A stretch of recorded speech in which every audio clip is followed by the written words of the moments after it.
let them know, hey, I live in Campbell County, not far from here, so it's a privilege to be here. This is I've been to the school board meetings before, my first time to address the board, and I appreciate you allowing me to do that. And I'm here to encourage and thank those who are participating and coming to our school board meetings, our parents, guardians, family members, and community members who care about the future of our country, the future of our community. As we all know, our children are our future, and they're our greatest investment. Parents, and as was said recently in an election a year ago, or near a year ago, parents and guardians and family are the number one persons responsible for their children, for their children's education, and what happens in our schools. And the silver lining of what we all went through over the last few years is that many parents saw more closely across the country, across the Commonwealth, what was happening in the classrooms, what was happening with their schools as their kids were remotely learning at home.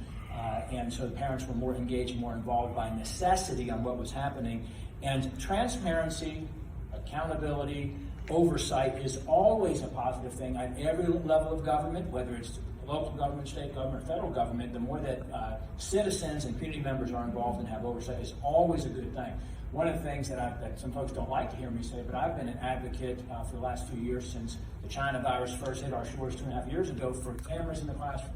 We all have cameras in the classrooms so that parents and community members, not parents, community members, parents and family and guardians can dial in at any time and see what's happening in the classroom. And there's a way that can be done which protects the privacy of the children. But we all want cameras on our police officers when they're doing their job. We make sure there's accountability for that. I think we ought to have cameras in the classroom. Not that's specific a local issue, that's a state, federal, and a local issue combined together. What we do tend to find, though, across the Commonwealth, across the country, is often our schools do not reflect the communities always. In terms of conservative counties like Campbell County, or even more conservative counties, we just saw what happened in the county that borders here recently, what came to light, what was happening on school property after hours. But often what happens in the schools does not necessarily reflect the conservative values that make up the majority of our communities. And you know, school boards have to know, and it's, again, that parents are watching, that family is watching, that voters are watching, and they will hold us accountable that we reflect what they want from us when we serve and represent them.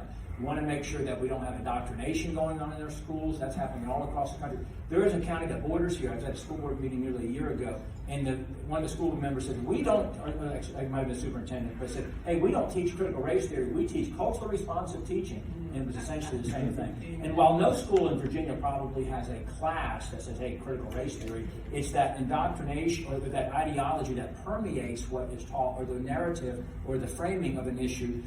It's a dishonest racial narrative. It's an anti-American narrative. It's dishonest about our history.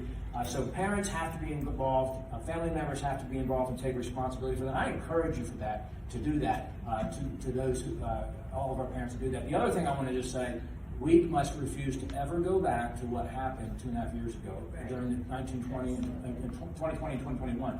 We should have never closed our schools. We should have never enforced remote learning upon it, and we should have never done masks. You've got threats now across the country again to do masks to our children, which is paramount to child abuse.